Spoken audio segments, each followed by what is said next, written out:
Guys, this is Matt from alphamatfitness.com, and I'm coming at you with an interesting video. Actually, a new kind of video I want to discuss on the topic of biological resistance, meaning the ability for live organisms, such as yourself, such as me, such as every single cell in your body. Hey guys, this is Matt from Alpha Fitness. Coming at you with another video, and this is a little bit of an interesting video because it's sort of based in science, and the principles which I kind of want to discuss real quickly are kind of designed to kind of try to get you guys to think, and I have an example to start with. So you guys all know what penicillin is, right? So I actually did my research today. So Dr. Alexander Fleming actually discovered penicillin in 1928. Mass production of the drug was perfected in 1942. This was with help from funds with the US and British governments for use in World War II, right? They noticed a lot of infection and a lot of issues from stemming from injuries and from the war, gunshot wounds, just being out in the wilderness and being out exposed to the elements, a lot of infections. And they actually invested research into mass-producing penicillin to treat a lot of these battle wounds and injuries, to kind of prevent infection and save a lot of the lives of the soldiers, right? Alexander Fleming was actually awarded the Nobel Prize in 1945. In 1945, his acceptance speech, he actually talked about something very interesting, and I'm actually getting this from a book called The Obesity Code, and this is basically that there's a danger when it comes to penicillin, right? For example, every living organism on this earth, bacteria, viruses, mammals, including me and you, fish, birds, everything that is living, every biological organism adapts to its environment. And the ultimate purpose, or I guess mission, for every living organism on this planet is to actually survive. In order to do that, it needs to adapt and change with the environment and with stimuli. And so basically what I mean by this is its ultimate goal is survival. It will do anything it can to survive. So Dr. Fleming actually mentioned this about penicillin, that if you underdose penicillin, this is well known, if you underdose any sort of antibiotic, the actual targeted bacteria or the targeted organisms which you're trying to kill will actually adapt from the dosage you're providing. So if you are not giving enough penicillin, the organism will actually adapt to that, learn to fight that, and instead of killing them all off, you'll actually produce some kind of like a super bug, right? So you've heard of that with the 21st century over prescription of antibiotics and other drugs lead to a lot of resistance, right? So viruses will actually evolve and adapt and grow into new strains to bacteria, making them super viruses and making them super bacteria and making them very, very difficult to kill. And in many cases, this can lead to very deadly viruses and bacteria, right? Which modern science is having issues fighting due to the drugs becoming weaker and weaker, having less and less effect, right? So the whole point I'm kind of trying to get off with that intro is that your body, my body, every living organism is an adaptation machine. It learns to adapt to survive. For example, when you're trying to reduce body fat, you cut your calories, right? At first, you put your body into a calorie deficit. At your current given body composition, your weight, you will start to lose weight. If you go below your maintenance levels for the caloric intake, your body will simply drop away the pounds because it is still burning a certain number of calories per day to maintain its mass and to maintain homeostasis, essentially. So you will actually start losing body fat. But eventually, as your body weight drops, as your body mass decreases, as your muscle mass inevitably also decreases as you're cutting back calories, a small amount, which is mitigated by weight training, that's another video, you will find that, and many people do find that they will plateau, meaning their maintenance level, the amount of calories your body requires per day will actually lower with the caloric deficit. So say you're taking in 2,500 calories and losing 2 pounds a week, you will eventually reach a point where your body will only burn 2,500, and you're taking in 2,500, therefore you're not losing any body fat or losing any weight anymore because your body has maintained a balance. If you reduce the calories even further, you'll continue to drop weight until your body decreases its mass, and it will also adapt. Now I did some research in this, and this is very interesting. Most people talk about your metabolism slowing down, and it's been actually proven in a lot of different studies through the Minnesota starvation and whatnot. Your body will adapt, so it will dial down the metabolic rate, for example. So what this means is, a lot of people talk about this metabolic rate. What does this actually mean? And let me give you some actual examples of what this actually means. Metabolic rate simply means the amount of energy your body's expending in order to stay alive, to perform biological functions like your heart beating, blood pumping through your veins, maintaining blood pressure, maintaining cognitive function. Your brain uses a lot of energy. I think it uses upwards of, I'm not going to say this out there, but it uses a large percentage of the calories that your body requires, right? It's a very energy intensive organ. So what your body does is, for example, it will lower your body temperature. By lowering your body temperature, your body will actually naturally burn less calories. As you lose body fat, as you decrease your caloric intake, your body will actually adapt to this lower intake of energy and adapt by reducing calories, for example, or reducing its body heat. You will function on a lower level of heat, for example, so you won't emit as much heat, so it's less wasted energy, basically. So, and they actually showed this in Minnesota starvation experiment, which was done way back, I think it was in the 40s or something, during war times, when they were kind of experimenting, finding when there's a lot of shortage of food in Europe, so they wanted to find out what the physiological effects of starvation were. And one of the things was reduced body temperatures.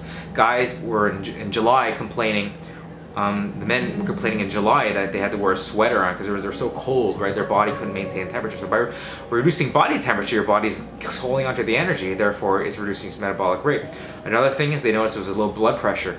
It takes more energy to maintain a higher blood pressure. This is all energy. Your body's an energy system, so it lowers the blood pressure. A heart rate may slow down. Your brain may start to use less energy too, because it's very energy intensive, so it will slow down cognitive function. You may be slower at performing certain types of logical thinking or solving mathematical problems. And they noticed a lot of brain fog in these experiments as well. So there are ways your body does slow down. Subconsciously, you might just move around less. You may fidget less. These are basically, these are actually referred to as non-exercise activity thermogenesis. So like certain things that you would just do naturally, you will just start doing less of in order to burn less calories, and your brain kind of sends those signals, right? You may be more inclined to sit versus stand, and these are the kind of things which your body does in order to trick you into burning less calories. Not only just the actual physical adaptations you have no control over, like your body heat being lower, for example, or your blood pressure being lower, but your body does adapt because it is a survival mechanism, right? So this is why you cannot continue to starve yourself and starve the fat away, because as you lower the calories, your body will also lower what it's burning. So like, if say you reduce it to 500 calories a day, you will lose body weight, absolutely, but your metabolism will tank right down super low, and you won't be burning as much energy anymore, so therefore you will lose body weight. You lose a lot of muscle as well, right, as your body's looking for amino acids, and these amino acids for cellular repair, and the only place in your body where amino acids are readily available is your muscle tissue, right? So this is why it's very important to get proper amounts of protein in and not starve yourself, because your body will adapt. So that's basically kind of what I wanted to get at in this video. Your body, we all are biological entities designed to survive, simple and plain as that. So your body wants to maintain a homeostatic state. Homeostasis basically means it wants to remain the same. It doesn't want to get lighter. It doesn't want to get heavier. It has a certain set point, and a lot of this stuff is regulated by hormones in your body, like hormones like leptin, for example. Leptin is a metabolically kind of, I don't know, I want to say it that way, but it's actually a hormone which was released by fat cells. So as your fat cells get smaller and you lose less of the triglycerides and the energy within the cell, your fat will actually produce less of this leptin, and your body and your brain will actually pick up that there's less leptin, and it'll increase secretions of hormones like ghrelin, for example. Ghrelin's a hunger hormone. It simply makes you feel hungry. It doesn't mean you're starving, but you know that grumble you get in your stomach, or you're feeling really hungry and you need to eat something, you're really ravenous and you haven't eaten in a day or whatever. It basically kind of like says, hey man, you need to start seeking out more energy. You need to start seeking out more food. So that's what gives you all the discomfort of cramps, stomach cramps, growling stomach. This is all related to ghrelin release, right? And there's all these hormones. And what I'm learning from this book about the Obesity Code is that it's not so simple as calories in, calories out, and that is very important, and that is the foundation of caloric balance and energy thermogenesis, right? But that being said, the hormones in your body play a huge role in how energy is spent and how that energy is used, right? Is that excess energy going to be stored as body fat? Is that excess energy going to be simply burnt and radiated away through body heat? Is it going to be diverted towards cellular repair or metabolic or cognitive function? These are all very important things. And when it comes to organic-based life forms, I mean, the ultimate point is survival. It doesn't know you're trying to reduce your body fat. It doesn't know that you're trying to build muscle tissue, right? It'll fight you to prevent all that. It doesn't want huge amounts of muscle tissue. It doesn't want to be super skinny. It wants to hold on to body fat so you can survive. If food runs out, it wants you to survive. And honestly, this is a good thing. Can you really blame it? I mean, like, say you were lost in the desert, right? Would you rather have an extra 5 pounds of body fat on you, or would you rather not? I mean, if it meant the difference between living and dying, I mean, vanity reasons aside, I mean, we're all doing this for vanity reasons because food is plentiful. But like, if it came really down to it, came down, knuckle to the grind, to the road, right? Does it really matter how lean you look, or does it really matter that you're going to live to tell the tale, right? Hey, I starved in the desert, but I lived to tell the tale, versus, hey, I was ripped, I was in the desert, and I fucking just died. I had a 10-pack, but I died. I mean, really, what's more important? Yeah, survival obviously is number one. So this is kind of why you have to employ certain tactics to make sure you get a proper hormonal health in your body. So that's proper insulin health. So you gotta make sure that you're not insulin resistant, right? And you need to make sure that you're not overindulging on things like simple carbohydrates or refined sugars, having too much food, eating and not exercising, and not getting enough sleep, not getting enough fat. These are all topics that I plan on going to in future videos, but I just kind of wanted to kind of really lay the groundwork for future videos and let you guys know that your body is a survival mechanism. I cannot get this. It doesn't care that you're trying to lose body fat, right? So that's why you can't starve yourself. I mean, things like building muscle, for example. Building muscle is not something your body wants to do. It's a very intensive and energy-intensive tissue to process, to fabricate. I guess fabricate is probably not the word.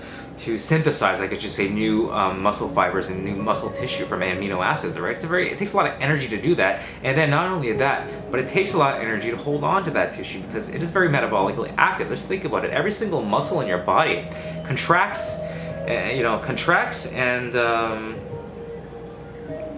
eccentric, concentric, it contracts and expands, right? So like a muscle can elongate or it can elongate, right? And it can move, right? And it uses energy to do that, right? So it's metabolically active and it takes energy, right? Even if you just twitch it around, move it a little bit, it's still burning some calories, right? Versus fat. Fat is basically just it's just sitting there storing energy. It doesn't take energy to hold on to it, or if it does, it's a very small amount. But compared to muscle tissue, absolutely not. So that's the main benefit of increasing the amount of muscle you have. You increase the amount of muscle you have, you naturally increase your metabolic rate. So it's important to lift heavy weights and do resistance training, especially when you are trying to build muscle or you're trying to maintain muscle during a cut, right? So this is kind of why all these small things are important, right? And it's also why they always say, where everyone in the fitness industry and scientists and medical professionals and experts always say, do not starve yourself, because getting the proper nutrition is also important, right? I mean, yes, you have to get the right amount of protein so your body can rebuild cells, muscle, and maintain that. Yes, you need to get carbohydrates because you don't actually need it, especially with ketogenic diets, but I mean, you do need fats, for example. Fats are used to produce a lot of the cellular membranes and the cell bodies in your body, as well as a lot of the hormones itself, like testosterone, is made from dietary fat, right? You arguably don't even need carbohydrates to survive. It's simply an energy source. It's a very easily extracted energy source, right? Too much of it is not good. I mean, there's a lot of things I can go into that's beyond the scope of this video, but this is kind of why certain things are recommended, right? There's a reason for everything, right? And I kind of wanted to explain that we're kind of, in order to meet that end goal, being very lean, very ripped, being very muscular, you're kind of going against what your body wants, right? Your body wants to survive, it doesn't want to die, right? So give your body a break and, educate yourself, because there's a lot of things to learn, right? It took me a long time to learn everything that I know, right? I've been doing this for a year, pretty steady right now, over a year, absolutely, and I've been doing this, researching and then being involved in health and fitness for close to 12 years now, 13 years. Yeah, I think since I was 18. So that's like 15 years of researching and learning about nutrition, exercise science, right? So I hope you guys like this video. If it helped, please comment, like, and subscribe below. Until next time, guys, keep killing it in the gym. See you later. And in your diet.